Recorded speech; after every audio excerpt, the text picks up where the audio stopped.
എല്ലാവർക്കും നമസ്കാരം. ഇപ്പോൾ കഴിഞ്ഞ ഏതാനും ദിവസങ്ങളായി കേരളത്തിൽ വലിയ സമരം എന്ന വ്യാജേന കുറേ അക്രമങ്ങളും ഗുണ്ടായിസവും ഒക്കെ കാണിച്ചു കൊണ്ടിരിക്കുകയാണ് കമ്മ്യൂണിസ്റ്റ് പാർട്ടിയുടെ വിദ്യാർത്ഥി വിഭാഗവും യുവജന വിഭാഗവും. ആ ചെറുപ്പക്കാരും കുട്ടികളും കേരളം മുഴുവൻ അവരെ ഇറക്കി വിട്ട് ഈ അക്രമങ്ങളും കോലാഹലങ്ങളും ഗോഗ്വാവിളികളും നടത്തുന്നത് സത്യത്തിൽ എന്തെങ്കിലും ഒരു ലക്ഷ്യം നേടിയെടുക്കാൻ വേണ്ടിയിട്ടല്ല, രണ്ട് നാണക്കേട് മറയ്ക്കാൻ വേണ്ടിയിട്ടാണ്. ഏതാണ് ഈ രണ്ട് നാണക്കേടെന്ന് വെച്ചാൽ, ആദ്യത്തേത് തിരുവനന്തപുരത്ത് സെനറ്റ് ഹാളിൽ നടന്ന പുസ്തക പ്രകാശനവുമായി ബന്ധപ്പെട്ട നാണക്കേട്. എന്താണതിൽ നാണക്കേടെന്ന് വെച്ചാൽ, അവിടെ ഈ പരിപാടി നടത്തുന്നത് ആരാണെന്ന് അറിയാതെയാണ് ഈ കമ്മ്യൂണിസ്റ്റ് കുഞ്ഞുങ്ങളും ഈ സിൻഡിക്കേറ്റ് അംഗവുമൊക്കെ അവിടെ വെല്ലുവിളി നടത്തിയത്. അവർക്ക് മനസ്സിലായില്ല, ആരോ ചില ആൾക്കാർ വന്ന് അവിടെ പരിപാടി നടത്തുന്നു, അത് ഞങ്ങളുടെ അനുവാദമില്ലാതെ നടത്താൻ പറ്റില്ലല്ലോ എന്ന് പറഞ്ഞാൽ പേടിച്ചോടുന്ന വിഭാഗമാണ് ഈ പരിപാടി നടത്താൻ വന്നത് എന്ന് തെറ്റിദ്ധരിച്ചിട്ടാണ് ആദ്യം ഈ പറയുന്ന രജിസ്ട്രാറും അദ്ദേഹം വിളിച്ചു വരുത്തിയ SFI കുഞ്ഞുങ്ങളും ഒക്കെ ബഹളം കൂട്ടാൻ കാരണം. ആരോ ചില കളവന്മാരോ പ്രായമായ ആൾക്കാർ വന്നിട്ട് പരിപാടി നടത്തി പോകുമെന്നാണ് വിചാരിച്ചത്. അവർക്ക് മനസ്സിലായില്ല ഈ മറുപക്ഷത്ത് അഥവാ ഈ പരിപാടി നടത്തുന്ന ആൾക്കാർ ആരാണെന്ന് പിന്നീടാണ് അവർക്ക് മനസ്സിലായത്.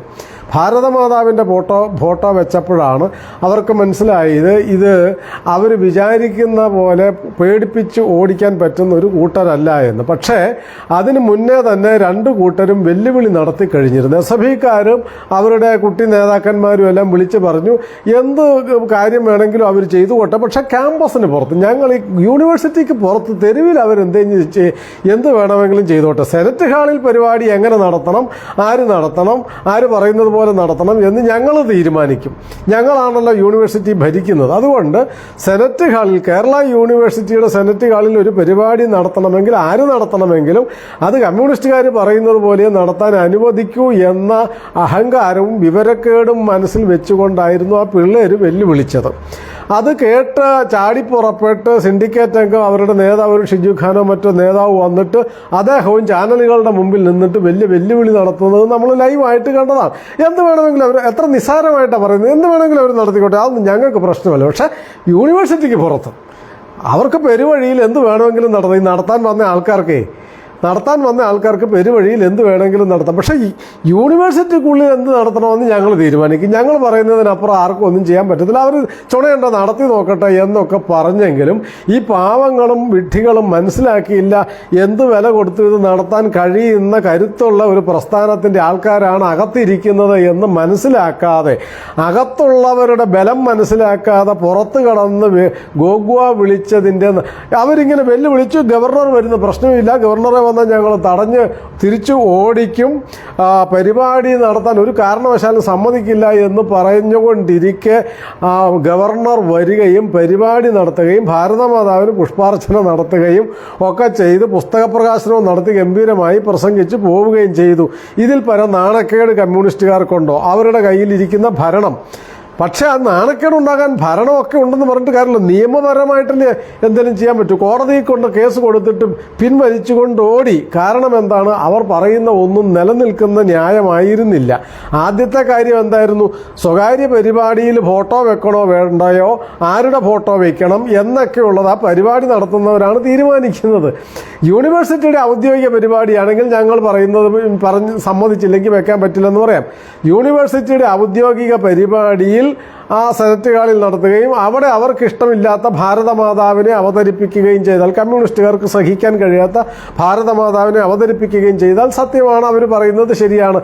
അവർക്കൊരിക്കലും താങ്ങാൻ കഴിയുന്നതല്ല അമ്മ എന്ന സങ്കല്പവും ഭാരതമാതാവ് എന്ന സങ്കല്പവും. അതുകൊണ്ട് യൂണിവേഴ്സിറ്റിയിൽ നടത്താൻ പറ്റില്ല. ഇത് യൂണിവേഴ്സിറ്റിയുടെ പ്രോഗ്രാം അല്ല, ഇത് മറ്റുള്ള ഒരു പ്രൈവറ്റ് പ്രോഗ്രാം. ആ സംഘാടകരുടെ വേദിയിൽ എന്ത് വെക്കണം, വെക്കണ്ട, അതിനാര് പുഷ്പാർച്ചന നടത്തണം, നടത്തണ്ട, ഇതൊക്കെ തീരുമാനിക്കുന്നത് കമ്മ്യൂണിസ്റ്റുകാരാണെന്ന് പറഞ്ഞാൽ കേട്ട് പിന്തിരിഞ്ഞ് ഓടാനും മാത്രം അങ്ങനത്തെ ഒരു കൂട്ടരല്ല ഈ ഹാളിനകത്തിരിക്കുന്നത് എന്ന് ഈ പിള്ളേർക്ക് മനസ്സിലാകാതെ പോയി. അതിൻ്റെ വെല്ലുവിളി നടത്തുകയും ചെയ്തു, പരിപാടി ഗംഭീരമായിട്ട് നടക്കുകയും ചെയ്തു. അപ്പം പിന്നെ എന്ത് ചെയ്യും നാണക്കേട് മറയ്ക്കാൻ? അതിനവർ പറയുന്നു ഗവർണർ തടയുക അങ്ങനെ ഇങ്ങനെയെന്ന് പറഞ്ഞു. രാജ്ഭവൻ മാർച്ച് നടത്തുന്നു, പിന്നെ സിൻഡിക്കേറ്റ് യോഗം നടത്തുന്നു, രജിസ്ട്രാറെ സസ്പെൻഡ് ചെയ്തത് വൈസ് ചാൻസലർ സസ്പെൻഡ് ചെയ്തതിനെ തിരിച്ചെടുക്കുന്നു എന്ന് അവർ പ്രഖ്യാപിക്കുന്നു. അവർക്കൊരു അധികാരമില്ല. സിൻഡിക്കേറ്റിന് അങ്ങനെ തീരുമാനിക്കാൻ വൈസ് ചാൻസലർ അധ്യക്ഷതയിൽ ഇരിക്കുന്ന ഒരു യോഗത്തിൽ വെച്ചല്ലാതെ അവർക്ക് അങ്ങനെ തീരുമാനിക്കാൻ ഒരു അധികാരവുമില്ല, യോഗ്യതയുമില്ല. പക്ഷെ നാണക്കേട് മറയ്ക്കാൻ അവർ പറയുന്നു ഞങ്ങൾ സിൻഡിക്കേറ്റ് കൂടി തീരുമാനിച്ചു രജിസ്ട്രാറെ തിരിച്ചെടുക്കാൻ. കുറച്ച് കഴിഞ്ഞ് പറയുന്നു അത് പറ്റില്ല എന്ന് പറയുന്നു.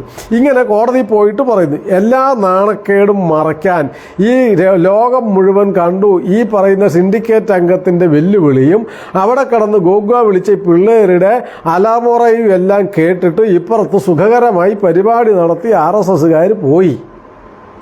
ഈ നാണക്കേട് മറയ്ക്കാൻ വേണ്ടിയാണ് അവർ കേരളം മുഴുവൻ ഈ കോലാഹലം ഉണ്ടാക്കി ഗവർണറുടെ പിന്നാലെ ഈ കൊമ്പനാന പോകുമ്പോൾ അതിൻ്റെ പിന്നാലെ തെരുവ് നായ്ക്കൾ കുരച്ചടുക്കുന്നത് പോലെ ഇവർ പോകുവാൻ ഈ ബഹളം കൂട്ടി പിന്നാലെ പോകുവാൻ കാരണം അതാണ്.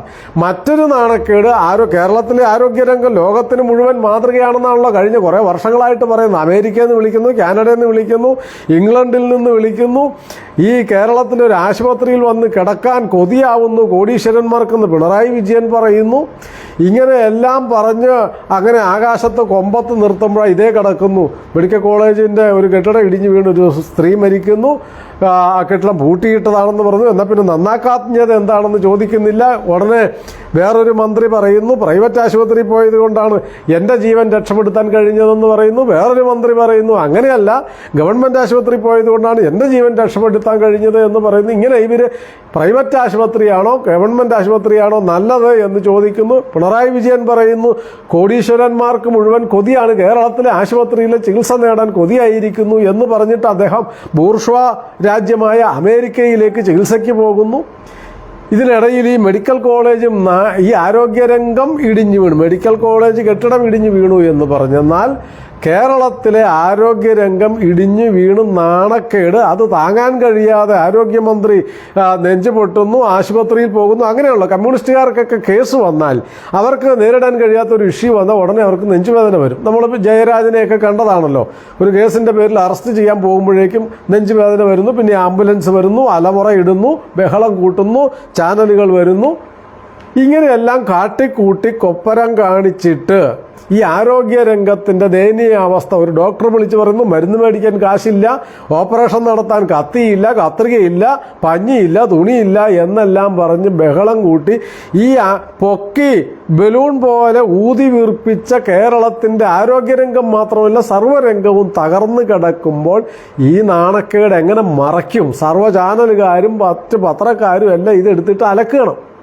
ഈ നാണക്കേട് ചില പത്രക്കാർ പിണറായി വിജയൻ അമേരിക്കയിൽ ചികിത്സയ്ക്ക് പോകുന്നതിനെക്കുറിച്ച് കളിയാക്കുന്നു, ബൂർഷ്വാ നാട്ടിൽ പോകുന്നതിനെക്കുറിച്ച് കളിയാക്കുന്നു. എന്തുകൊണ്ട് ചൈനയിൽ പോകുന്നില്ല എന്ന് ചിലർ ചോദിക്കുന്നു. സോവിയറ്റില്ലെങ്കിലും റഷ്യയിൽ പോകാത്ത എന്താണ് എന്ന് വേറെ ചിലർ ചോദിക്കുന്നു. പിന്നെ കിം ജോൺ ഉങ്ങിൻ്റെ കൊറിയയിൽ പോകാത്ത എന്താണെന്ന് വേറെ ചിലർ ചോദിക്കുന്നു. പിന്നെ നമ്മുടെ ചെഗുവേരയുടെയും ഒക്കെ നാട്ടിൽ പോകാത്തത് എന്താണെന്ന്. ഇവിടെയൊക്കെ കമ്മ്യൂണിസ്റ്റ് സ്വർഗരാജ്യങ്ങളിൽ ചികിത്സയ്ക്ക് പോകാതെ 4 നേരവും തെറി വിളിക്കുന്ന അമേരിക്കയിലേക്ക് ഈ കെട്ടും കെട്ടി ഭാണ്ഡവും കെട്ടി ചികിത്സയ്ക്ക് പോകുന്നു മുഖ്യമന്ത്രി എന്നൊക്കെ പറഞ്ഞിട്ട് ഈ കേരളത്തിലെ ഈ നാണം കെട്ട ഏർപ്പാട് മറയ്ക്കാൻ മറ്റൊരു വഴിയുമില്ലാതെ വന്നപ്പോൾ മീശ കുരുക്കാത്ത ഈ പിള്ളേരെ കെട്ടഴിച്ച് വിട്ട് തെരുവിലേക്ക് ഇറക്കി വിട്ട് തെരുവ് നായ്ക്കളെ പോലെ കാണുന്നവരെ മുഴുവൻ ആക്രമിക്കുകയും കടിച്ചു കീറാൻ ശ്രമിക്കുകയും വൈസ് ചാൻസലറെ ഭരണത്തലവനെ വഴിയിൽ തടയുകയും നാട്ടിൽ തടയുകയും എവിടെ പരിപാടിക്ക് പോയാലും അവിടെയെല്ലാം ഗോഗോ വിളിക്കുകയും ചെയ്യുന്നത് സത്യത്തിൽ അവർക്കൊന്ന് ഇന്നൊരു പയ്യൻ പറഞ്ഞിരിക്കുന്നു ഞങ്ങൾ ചോര കൊടുത്തുണ്ടാക്കിയതാണ് ഈ തിരുവനന്തപുരം യൂണിവേഴ്സിറ്റി എന്നൊക്കെ പറയുമ്പോൾ സത്യത്തിൽ സഹതാപം തോന്നി. എൻ്റെ പൊന്നു മക്കളെ, നിങ്ങളുടെ നേതാക്കന്മാരോട് ചോദിച്ചു നോക്ക്. കേരള യൂണിവേഴ്സിറ്റി ഉണ്ടാക്കിയത് നിങ്ങൾ എപ്പോഴും തെറി വിളിച്ചു കൊണ്ടിരിക്കുന്ന സർ CP രാമസ്വാമി അയ്യരാണ്. അദ്ദേഹമാണ് കേരള യൂണിവേഴ്സിറ്റി ഉണ്ടാക്കിയത് എന്ന് മാത്രമല്ല ആദ്യത്തെ വൈസ് ചാൻസലർ ആവാൻ വരാൻ പറ്റിയില്ലെങ്കിലും ആൽബർട്ട് ഐൻസ്റ്റീനെ പോയി വിളിക്കുവാനുള്ള ആത്മവിശ്വാസം പ്രകടിപ്പിച്ച സർ CP ആണ് കേരള യൂണിവേഴ്സിറ്റി ഉണ്ടാക്കിയത്. കമ്മ്യൂണിസ്റ്റുകാരത് നശിപ്പിച്ചു എന്നല്ലാതെ വേറെ എന്ത്? കേരളത്തിലെ യൂണിവേഴ്സിറ്റികളെ മുഴുവൻ അരാജകവാദികളുടെയും വ്യഭിചാരികളുടെയും കേന്ദ്രങ്ങളാക്കി അധപ്പതിപ്പിച്ചു എന്നല്ലാതെ ഇവിടെ 24 മണിക്കൂറും തുറന്നിടുന്ന ഹോസ്റ്റൽ വേണമെന്ന് പറഞ്ഞ് കാലടിയിൽ സമരം നടത്തുന്നതൊക്കെ എന്തിനു വേണ്ടിയാ? ഹോസ്റ്റലെന്നും കോളേജെന്നും യൂണിവേഴ്സിറ്റിയെന്നും വിദ്യാഭ്യാസം എന്നൊക്കെ പറഞ്ഞെന്നാൽ അതിന് ചില നിബന്ധനകളുണ്ട്. ആ നിബന്ധനകളെല്ലാം എടുത്തു കളഞ്ഞ് അരാജകവാദികൾ കഴിഞ്ഞാടാനുള്ള കേന്ദ്രമാക്കി യൂണിവേഴ്സിറ്റി ക്യാമ്പസിനെയും ഹോസ്റ്റലുകളെയും മാറ്റണം എന്ന് പറഞ്ഞുകൊണ്ട് സമരം നടത്തി ഈ കേരളത്തിലെ എല്ലാ യൂണിവേഴ്സിറ്റികളെയും അധപ്പതിപ്പിച്ചു കൊണ്ടിരിക്കുമ്പോൾ ഞങ്ങളാണ് ഇതുണ്ടാക്കിയത് എന്നൊക്കെ പറയാൻ മാത്രമുള്ള ചങ്കൂറ്റം എന്തൊരു നാണക്കേടാണ്. എല്ലാ രംഗത്ത് രാഷ്ട്രീയ വ്യഭിചാരം നടത്തുന്നു, വിദ്യാഭ്യാസ രംഗത്തെ നശിപ്പിച്ച് കളയുന്നു, അധികാര രംഗത്തെ തകർത്ത് കളയുന്നു, ഭരണരംഗത്തെ ഇല്ലാതെയാക്കുന്നു, സർവ്വരംഗവും മുടിച്ചു കളഞ്ഞിട്ട് ഞങ്ങളാണ് ഇതുണ്ടാക്കിയത് എന്ന് പറയാൻ ഒരു നാണക്കേടും ഇല്ലാതെ, ഒരു നാണവും ഇല്ലാതെ ഇങ്ങനെ വിളിച്ചു പോകുന്നത് എന്തിനാണ്? ഈ നാണക്കേട് മറയ്ക്കാൻ വേണ്ടിയാണ് കമ്മ്യൂണിസ്റ്റുകാർ ഈ പിള്ളേരെ ഇറക്കി വിട്ട് തെരുവിൽ മുഴുവൻ അക്രമം കാണിക്കുന്നതിൻ്റെ താല്പര്യം എന്താണെന്ന് വെച്ചാൽ, കമ്മ്യൂണിസ്റ്റുകാർക്കുണ്ടായ 2 നാണക്കേട്. ഒന്ന്, ആരോഗ്യരംഗം തകർന്നു വീണതിൻ്റെ നാണക്കേട് മറയ്ക്കാൻ. 2, കേരള യൂണിവേഴ്സിറ്റിയിൽ നടത്തിയ വെല്ലുവിളി നടത്തിക്കൊണ്ടിരിക്കെ ആമ്പിള്ളേർ പരിപാടി നടത്തി കടന്നുപോയത് കണ്ട് സഹിക്ക വയ്യാത്ത ആ നാണക്കേട് മറയ്ക്കാൻ. ഈ 2 നാണക്കേടും മറയ്ക്കാൻ പുതിയ പുഷ്പന്മാരെ ഉണ്ടാക്കുകയും പുതിയ രക്തസാക്ഷികളെ ഉണ്ടാക്കി കുഞ്ഞുങ്ങളെ നിങ്ങളുടെ ജീവിതം പാഴാക്കാൻ വേണ്ടി നിങ്ങളുടെ നേതാക്കന്മാർ നിങ്ങളെ ഇറക്കി വിട്ടതാണെന്ന് തിരിച്ചറിയണം. ദയവായി, നിങ്ങൾക്കൊക്കെ അച്ഛനമ്മമാരുണ്ടെന്നാണ് വിചാരിക്കുന്നത്. അവർ നിങ്ങളെ വലിയ പ്രതീക്ഷയോടെ കാത്തിരിക്കുകയാണ്. നിങ്ങളുടെ ജീവിതം ഈ കമ്മ്യൂണിസ്റ്റ് നേതാക്കന്മാർക്ക് വേണ്ടി കോഞ്ഞാട്ടയാക്കി കളയരുത്, നശിപ്പിച്ച് കളയരുത്. യൂണിവേഴ്സിറ്റി ഉണ്ടാക്കിയത് കമ്മ്യൂണിസ്റ്റുകാരല്ല, അതിൻ്റെ വളർച്ച ഉണ്ടാക്കിയത്, ആരോഗ്യരംഗം മെച്ചപ്പെടുത്തിയതൊന്നും കമ്മ്യൂണിസ്റ്റുകാരല്ല എന്ന് തിരിച്ചറിയും. നിങ്ങളെ പറഞ്ഞ് പറ്റിക്കുകയാണ്. ഈ ചതി മനസ്സിലാക്കി കേരളത്തിലെ SFIക്കാരും DYFIക്കാരും ദയവായി നിങ്ങളുടെ നേതാക്കന്മാർ പറയുന്ന നുണ കേട്ട് ചാടിപ്പുറപ്പെട്ട് കൊള്ളരുതായ്മ കാണിച്ച് നാടിനും നാട്ടുകാർക്കും വീട്ടുകാർക്കും ശാപം വരുത്തി വയ്ക്കരുതേ എന്ന് മാത്രമാണ് എനിക്ക് നിങ്ങളോട് പ്രാർത്ഥിക്കാനുള്ളത്, അഭ്യർത്ഥിക്കാനുള്ളത്. നാണക്കേട് മറയ്ക്കാൻ നിങ്ങളുടെ നേതാക്കന്മാരെന്തെങ്കിലും കാണിക്കട്ടെ, നെഞ്ചുപൊട്ടുകയോ നിലവിളിക്കുകയോ നുണപ്രസ്താവനകൾ നടത്തുകയൊക്കെ ചെയ്യട്ടെ. നിങ്ങളെന്തിന് ജീവിതം പാഴാക്കുന്നത്? ഓർക്കുക, ഇനിയും സമയം പോയിട്ടില്ല. നിങ്ങളുള്ള യൂണിവേഴ്സിറ്റിയിൽ പഠിച്ചും ബാക്കിയുള്ളവരെ പഠിപ്പിക്കാനുള്ള അന്തരീക്ഷമൊക്കെ ഉണ്ടാക്കി ജീവിക്കാൻ നോക്ക്. ഈ നാട്ടിലെ ചെറുപ്പക്കാരൊക്കെ മറ്റു നാടുകളിലേക്ക് പഠിക്കാനും ജോലിക്കൊക്കെ പോകുന്നത് നിങ്ങളുടെ ഈ കോപ്പറായം കണ്ടിട്ടാണ്. അതുകൊണ്ട് ഇത് അവസാനിപ്പിക്കും. നാണക്കേട് ഏതായാലും ഉണ്ടായിപ്പോയി. യൂണിവേഴ്സിറ്റി പരിപാടി നടത്തരുതെന്ന് പറഞ്ഞു, നടത്തി. പിള്ളേർ നടത്തിയിട്ട് പോയി. ആരോഗ്യരംഗം കേവമാണെന്ന് പറഞ്ഞു, ഇതേ കിടക്കുന്നു.